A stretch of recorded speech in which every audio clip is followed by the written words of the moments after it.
Hello guys and welcome to Horologique.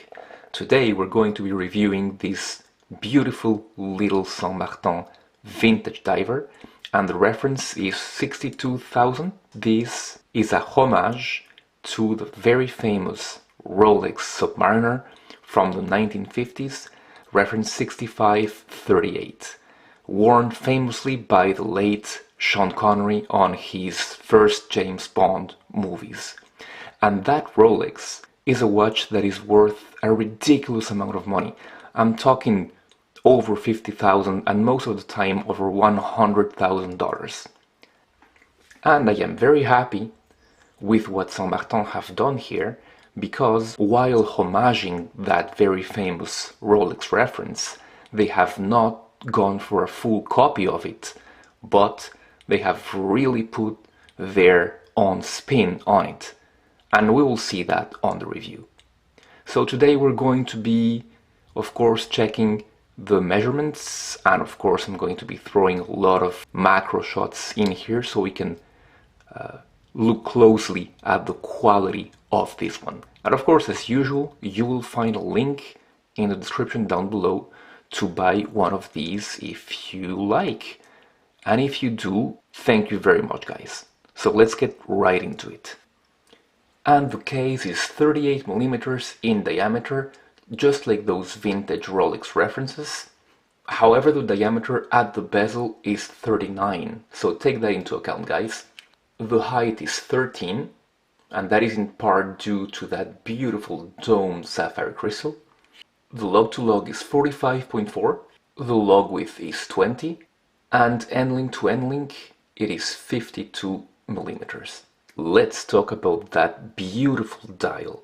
The hand, the text, all the printing on the dial is gilt, just like the Rolexes of the time. And many things strike about this dial, from the printed lume pips to that vintage Saint Martin font used, to that beautiful gilt of all the printing, and of course to that pretty original bezel insert. But I think that it all works wonderfully together. Let's first go to the text that Saint Martin have used here. The font used for the Saint Martin brand name is just beautiful, and I'm very glad they did not try and put their new logo in here. And I am so glad that they used this very nice font that drives home the point that this is a special watch, unlike anything they have tried before. At the bottom of the dial, that 200 meters, 660 feet automatic is very reminiscent of the two text line Submariners that vintage Rolexes are famous for. If we zoom a bit on the text, you can see that it is very crisp and clean. However, as you can see, there are some little defects on the U's and the O's at the bottom of them, but well, that is not visible at all with the naked eye. And those printed indices are very well made, and I am glad they went for printed indices just to be reminiscent of vintage Rolexes. The dial itself, it is the first time I think they have tried to do this matte dial, and I really like it, guys. I really do prefer matte dials to glossy dials. That is just my preference. Let's go to the hands. As you can see on the macros, these hands are really well made for the price.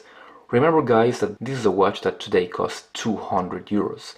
That is not a lot of money for this amount of work that has gone into them. That Mercedes hand is almost flawless and with very little external debris and dust on it. And it is the same with the minute hand. You have to know, guys, that at this level of macro, every brand, Rolex included, will show defects and will show external dust particles. It is pretty much impossible to have a completely flawless dial or hands at this level of macro. These are virtually invisible to the naked eye. And protecting that beautiful dial is a piece of domed sapphire crystal, and this crystal is just single domed, giving you a beautiful distortion when you look it from an oblique angle Take a look at that, guys. That is wonderful, and of course it goes with the theme of this watch, with the vintage theme of this watch. I'm a big fan of that. It is beautifully domed. The bezel insert is ceramic, of course, and the numerals and all the markings on the insert are gilt as well. Here's where it detracts from the vintage Rolexes, which had just aluminium bezels, but they were white. This is gilt, and for me it makes it look really good. I'm a fan of it. It's just quite a pity they didn't use a bit of lume on it. You will see the lume shot afterwards. That lume is wonderful. It glows green, as you can see. And the fact that the lume is printed doesn't mean that the lume is weaker than on other Saint Martin models. Take a look at that. Isn't it wonderful? And I believe that this is old radium lume, Superluminova old radium lume. Wonderful. And it does last through the night. Okay, the bezel action. And you know me, this is really important for me. The bezel action tells half the story about how the watch has been made. And here is my first little disappointment, because for me this is the first time that Saint Martin have sent me a watch that is not aligned. As you can see, the pip doesn't align with the 12 marker. Yeah, that is a bit disappointing, but let's go back to the action of this bezel. It is very stiff. Not impossible to turn, but it is very secure. You need force to move this one. Absolutely no backplay, none at all. But again, that issue where the pip does not align. If you guys have this vintage diver, please let me know if you have the same issue here. It is very uncommon for Saint Martin to do this kind of QC issues, so maybe it's just my model. And just like the vintage Rolex models from the 50s and 60s, this is a coin edge bezel.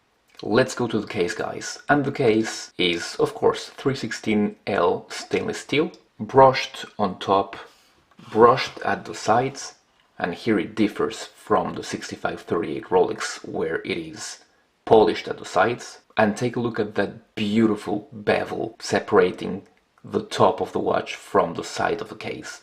I love it. Of course, the credit goes to Rolex here, but still, it is very well made here. Let's talk about the crown. When you're talking Rolex 6538s, the crown is really important because it is known as the big crown model. And here is where Saint Martin have given it their own spin. They have gone with a large crown, but the crown is not as large as the one on the 6538, and especially it's not as thick as the one on the 6538, and that is a very good thing. I believe that that is an iconic model, but here they were going for class, and I believe that a huge crown like that makes it look really tooly, but I prefer the smaller crown. So very well done here.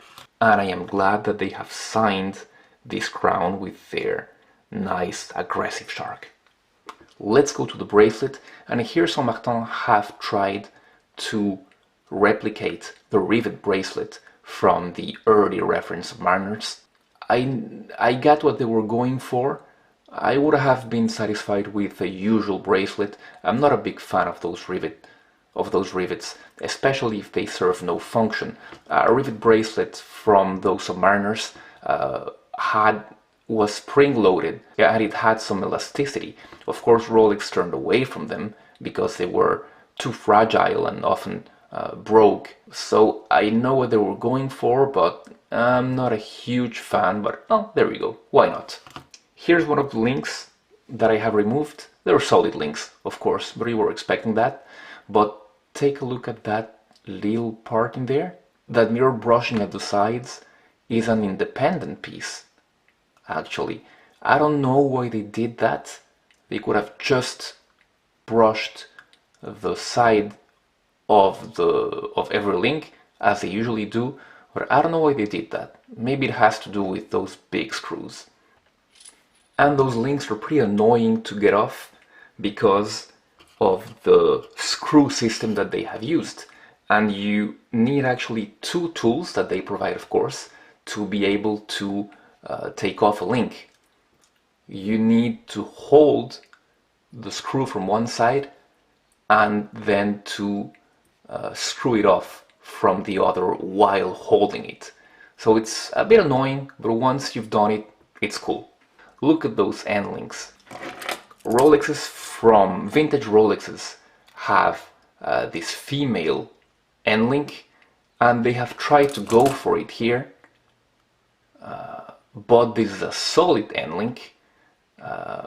They have just marked it here to mimic a female end link, but it is actually a male link. So it's a male link passing for a female link. I have never seen that before. I don't know why they did that. I really wish they would have made a female link here, just to make it more vintage feeling. So you guessed it, I'm not a big fan of this bracelet. It is beautifully made, don't get me wrong, and the brushing is very subtle and very well made. I'm not a huge fan, but I'm not a detractor either. I know what they were going for, and I'm sure there are some people who will love it, but I am dying to put it on this Bond NATO. But, clumsy as I am, I cannot, for the life of me, take off this bracelet. I don't know why. Help me, guys. I'm gonna get one of those tools that pinch at the same time. I guess I need one of those.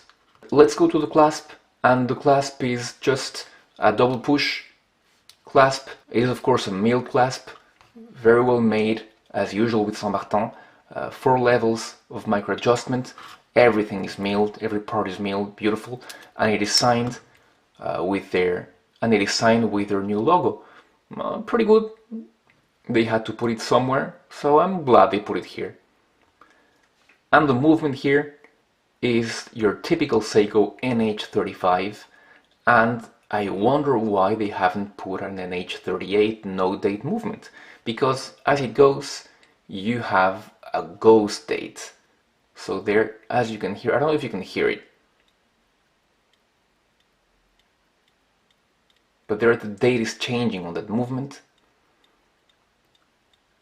without it showing on the dial.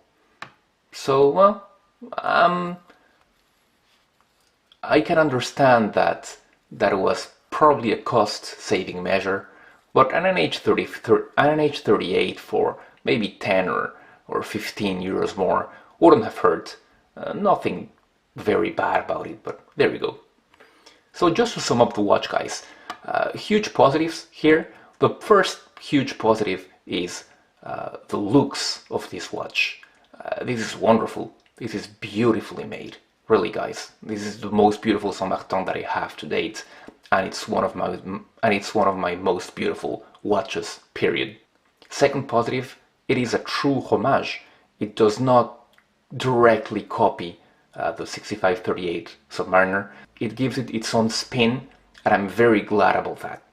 Third positive, build quality and the attention to detail, the good QC, although this one has that alignment bezel issue, but you saw those macros, those hands were really, really well made for the price. Another positive, the price. This is 200 euros. It is, for me, totally worth it for that price. There, I've said it. But let's go to the negatives. Many negatives as well. Nothing that is going to make me not recommend this watch, especially at this price point, but some things that you have to note. That bezel rotation is very good, very secure, and very stiff. Maybe a bit too stiff for some. For me it's fine, but maybe a bit too stiff for some. Take that into account. The movement, NH35, so a date movement without a date showing, ghost date position, There you go.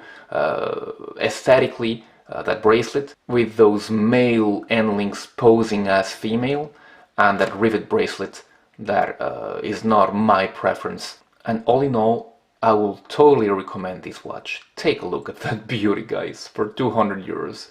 So there you go. I hope you liked the review.